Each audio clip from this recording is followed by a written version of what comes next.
സ്നേഹമുള്ളവരെ, ഞാൻ നിങ്ങളുടെ സ്വന്തം സുലോചന ടീച്ചർ. ഇത്തവണ നേരത്തെയാണ് വരുന്നത്. അപ്പം ഓണത്തിന് നമുക്ക് പായസമൊക്കെ ഉണ്ടാക്കട്ടെ. അപ്പം ഞാൻ ഇന്ന് ആദ്യമായിട്ട് ഉണ്ടാക്കുന്നതാണ് അവിൽ പായസം. വളരെ ഈസി ആയിട്ട് ഉണ്ടാക്കാവുന്ന ഒന്നാണ് അവിൽ പായസം.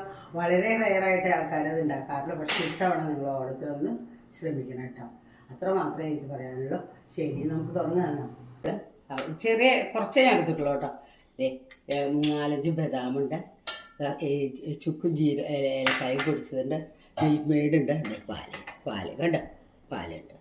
ഇതുകൊണ്ടാണ് നമ്മൾ അവിൽ പായസം ഉണ്ടാക്കാൻ പോകുന്നത്. ഇതാണ് സിമ്മിൽ വെക്കുക. 1 ടീസ്പൂൺ നെയ്യ് ഒഴിക്കുക കേട്ടോ.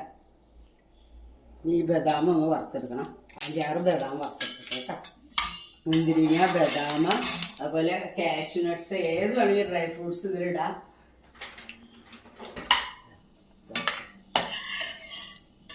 ബദാം വറുത്തു. അതിലിട്ടൊന്ന് വറക്കുക. നല്ല ചുമന്ന അവിലാണ് അവൽ വറക്കണം. ഇനി സിമ്മിൽ വെച്ചാൽ മതി കേട്ടോ.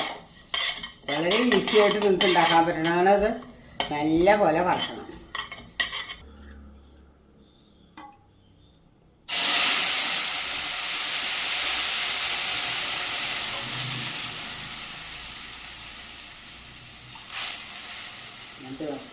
കേട്ടോ, സിമ്മിൽ ഇത് കിടന്ന് വേവിക്കാം.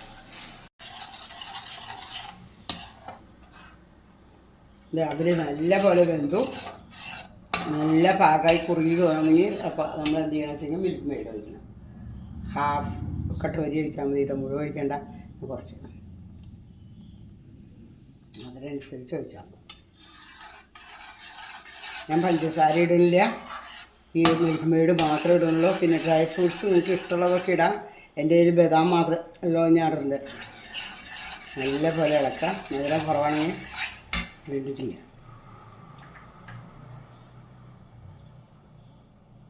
കുറച്ചുകൂടി ഒഴിച്ചു.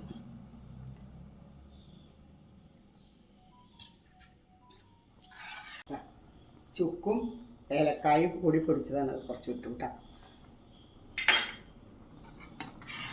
കുറച്ചിട്ടു നല്ല പോലെ ഇളക്കുക. നല്ല മണം വരുന്നുണ്ട്. അത് കഴിഞ്ഞ് തീ കുറയ്ക്കുക, തീ നിർത്തുക. ഡ്രൈ ഫ്രൂട്ട്സ് ഏത് വേണമെങ്കിൽ ഇടാം. ഇത് ബദാമാണ് ഞാൻ ഇടുന്നത്. അണ്ടിപ്പരിപ്പും മുന്തിരിങ്ങയും ഒക്കെ നിങ്ങൾക്ക് ഇടാം. ഏതെങ്കിലും ബദാമേ ഉള്ളൂ അത് ഞാൻ ഇട്ടു. അതാ നല്ല ടേസ്റ്റുള്ള പായസം തയ്യാറായി. ഇത് ബൗളിൽ പകർത്തിയിട്ട് ഞാൻ കാണിച്ചു തരാം കേട്ടോ. ഹലോ, നോക്കൂ, നമ്മുടെ അവൽ പായസം തയ്യാറായി. എത്ര ടേസ്റ്റാന്ന് പറയുക. ഇതൊരു നല്ല ഡിഫറെൻറ്റ് പായസമാണ്. ഇതെല്ലാവരും ഓണത്തിനായിട്ട് ഉണ്ടാക്കണം. എനിക്കത് മാത്രമേ ഉള്ളൂ. വളരെ നല്ല ടേസ്റ്റ് ഉണ്ട്. അതുമാത്രമല്ല ഈസി ടു മേക്ക് ഓൾസോ. അത് കാരണം കൊണ്ട് വളരെ